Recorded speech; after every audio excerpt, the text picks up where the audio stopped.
Genèse chapitre 25. L'autre petit Abraham yo. Abraham te prend une autre femme yo te relé Ketura. Ketura fait 6 petites pour lui. Zimran, Joksan, Medan, Madian, Jisbak ak Swak. Joksan te pas passé bas ak dedan. Mais petit dedan yo, c'était moun Achou yo, moun les touche yo ak moun les mou yo. Mais petit Madian yo, c'était Epha, Efe, Enoch, Abida ak Elda. C'est tout moun sa yo qui te petit ak petit Ketura. Abraham quittait tout bien yo pour Isaac. Mais avant mourir, li te bay petit li te fait ak l'autre femme kayo kek cadeau. Après ça, li fait yo parti. Li voye yo bien loin Isaac petit garçon là. Li voye yo dans pays côté soleil levé ya. Abraham te vive 175 ans. Abraham te fin grand moun, li te wè compte joul. Li te passé vieux joul yo sans problème. Après ça, li mouri. La jeune moun li yo qui te mouri déjà.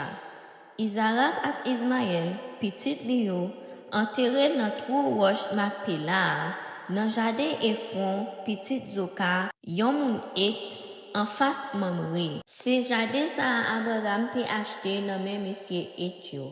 C'est là yo te enterré Abraham ak Sarah, madame ni. Après Abraham mouri, bon Dieu te béni Isaac, petit garçon non, qui te rete tout près pi moun vivant qui wèm non. Mais petit Ismaël, petit Abraham non. C'est Agar, moun pays l'Égypte servante Sarah, qui te fait petit Sarah pour Abraham. Mais non petit Ismaël yo, n'a commencé à pi grand pour river sous pi petit ya. Nebajot te premier petit Ismaël. Après li vini Kedar, Adbeel, Mibsam, Mishma, Douma, Massa, Adad, Tema, Jetou, Nafish ak Kedma. C'est yo qui te petit Ismaël. C'est comme ça yo te relé yo, ensemble ak tout quartier côté yo te rete, ak côté yo te monté tant yo. Ça te fait 12 chefs, chaque ak nation pa yo. Ismaël te gen 137 ans l'el mouri. Yal enterré le même côté ak moun yo qui te mouri déjà. Petit Ismaël yo te rete sous territoire qui commençait depuis Avila, rive Joukchou, en face pays l'Égypte sous bord soleil levé ya. En vent ou prend pays la Syrie. Yo ta vive pour compte yo. Yo pat mêlé ak res famille yo. Mais histoire Isaac, petit Abraham. Abraham te papa Isaac. Isaac te gen 40 ans le li marié ak Rebecca qui te petite fille Bethuel. Moun la ville Aram qui te rete dans pays Mésopotamie. Rebecca te sel Laban. Moun la ville Aram. Madame Isaac pat ka fait petit. Isaac la prière Seigneur pour lui. Seigneur répond ni. Rebecca madame ni vin enceinte. Dès ti petit yo ta plaidé goumen dans ventre li. Rebecca dit, si c'est comme ça y est, moi pas comprendre rien. La prière Seigneur. Seigneur répond ni.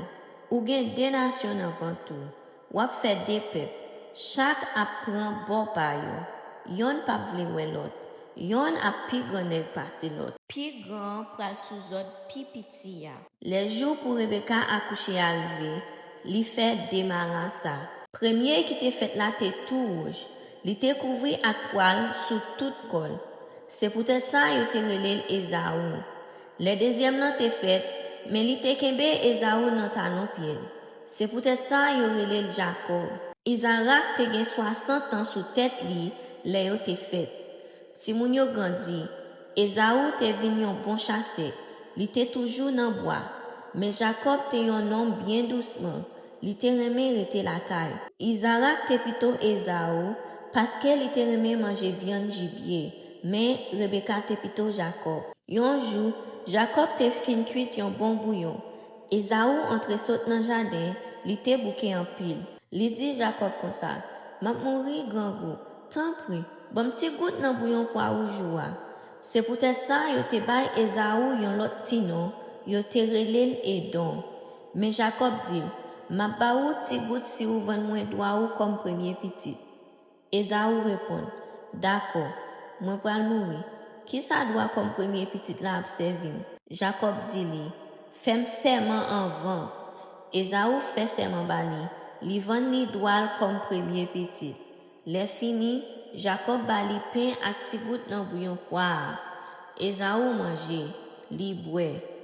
Li leve, li parti.